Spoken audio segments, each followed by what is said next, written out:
230 தொகுதிகளையும் வேட்பாளர்களை வந்து அறிமுகப்படுத்திருக்காரு விஜய் அவர்கள். 2 இடத்துல அவரே கான்டெஸ்ட் பண்றேன்னு சொல்லியிருக்காரு. அந்த 2 இடத்துலயும் அவர் கான்டெஸ்ட் பண்றது வந்து பயம் சொல்லி அவர் மேல நிறைய விமர்சனம் வைக்கிறாங்க.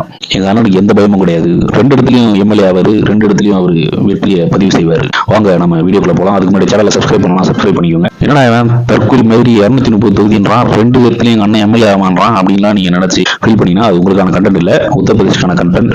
அவர்கள் மனசு குளிர்ச்சி அடையணுமே அப்படின்றதுக்காக எல்லாம் டிசப்பாயிண்ட் ஆயிடுவாங்க இல்லையா, அதுக்காக சொன்னேன். மற்றபடி வேற எந்த ஒரு உள்நோக்கமும் கிடையாது. 234 தொகுதிகளுக்கும் வேட்பாளர்களை அறிமுகப்படுத்தினார் விஜய் அவர்கள். அதுல 2 இடம் வந்து அவரே வந்து போட்டி போடுறதா சொல்லியிருக்காரு. ஸோ ஒரு 2 இடத்துல போட்டி போடுறேன் அப்படின்னு சொல்லியிருக்கிறது வந்து உண்மையிலேயே விமர்சனத்துக்குரிய விஷயமா மாதிரி இருக்கு. நிறைய பேர் அவரை விமர்சனம் பண்றாங்க. இந்த என்டிகே கட்சி மாதிரியான தம்பிகள்லாம் வந்து நிறைய விமர்சனங்கள் பண்றாங்க.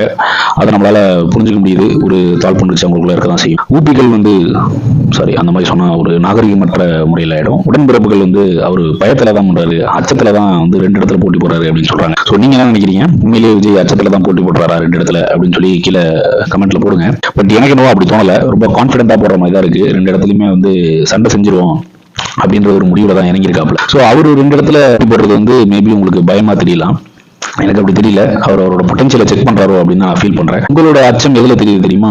75 வருட கட்சி அப்படின்னு சொல்றீங்க. உங்க கட்சிக்கு பின்னாடி எனக்கே பெரிய கட்சி, நிறைய சம்பவங்கள்லாம் செஞ்சிருக்கீங்க தமிழ்நாட்டுல அப்படின்றதுலாம் வந்து என்னால ஏற்றுக்கொள்ள முடிய விஷயம் தான், ஏற்றுக்கொள்ளக்கூடிய கூட்டு தான், இல்லைன்னு சொல்ல முடியாது. ஆனா எங்க எனக்கு வந்து நீங்க அச்சப்பட்டுட்டீங்கன்னு தோணுதுன்னா, ஒரு அறவேக்காடு பீப்புளால ரெகக்னைஸே பண்ணப்படாத ஒரு ஆள், அவங்களோட நேர்மைக்கு ஆல்ரெடி ஏகப்பட்ட கொஸ்டின்ஸ் இருக்கு. அந்த மாதிரி இருக்கக்கூடிய ஒரு ஆஃப் பேக்டு பர்சனை வந்து நீங்க வந்து விஜய் அகைன்ஸ்டா இறக்கி விடுறீங்க. வேற யாரு? எல்லாரும் அன்போட அவங்கள வேற மாதிரி கூப்பிடுறாங்க. நம்ம நாகரிகமற்ற முறையில சொல்லக்கூடாதுன்றதுனால ஜூலி தான் சொல்றேன், வேற என்ன சொல்றது? உங்களுக்கு ஆளே கிடையாது. அவர் அதெல்லாம் கண்டுக்கவே இல்லை. அவர் வந்து இந்த மாதிரி ஆட்களை இறக்கி உங்களுக்கு எதிராக வந்து கோஷம் போட சொல்லலை. நீங்க என்ன அந்த அம்மா பண்ண அதே ஜோக்கை வந்து இப்ப பண்ணிட்டு இருக்கு. பெரிய இயக்கம்ங்கிறீங்க, ஆனா இவ்வளவு கேவலமான ஒரு விஷயத்த பண்றீங்கன்றது எனக்கு ஆச்சரியமா இருக்கு. எவ்வளவு அறிவார்ந்த மக்கள்லாம் அவங்க இயக்கத்துல இருப்பாங்க. அவர்களெல்லாம் வச்சு விஜயோட அரசியலை விமர்சனம் பண்ணா பரவாயில்ல.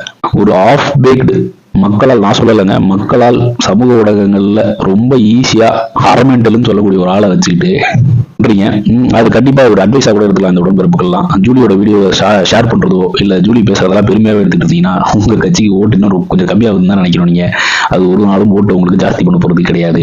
முதல்ல நீங்க வந்து விஜய தேர்தல் களத்துல சந்திக்கிறதுக்கு தயாராகுங்க. இந்த மாதிரி ஆஃப் பேக்டு பர்சனுக்கு பின்னாடி போறதை விட்டுட்டு இவர்கள் இந்த மாதிரியான விமர்சனங்கள் எல்லாம் விஜய் மேல வச்சுக்கிட்டு இருக்காங்க அப்படின்றது வேற மேட்டர். ஆனா பெரம்பூர்ல தன்னோட பரப்புரைய தொடங்கின விஜய்க்கு வந்து மிகப்பெரிய ஆதரவு வேலை வந்து மக்கள்கிட்ட இருக்கு அப்படின்றது வந்து நம்மளால பார்க்க முடிஞ்சது. ஸோ நீங்க என்னென்ன விமர்சனம் பண்ணுங்க, எங்க வீட்டு விசிலுக்கு தான், எங்க வீட்டு விஜய்க்கு தான் மக்கள் முடிவு பண்றதா தான் எனக்கு தெரியும். அதை பத்தி நீங்க என்ன நினைக்கிறீங்கன்னு கீழே கமெண்ட்ல போடுங்க. லெட்ஸ் மீட் another ஆக்கப்பூர்வமான வீடியோ. சேனலை சப்ஸ்கிரைப் பண்ணிக்கோங்க. தேங்க்யூ.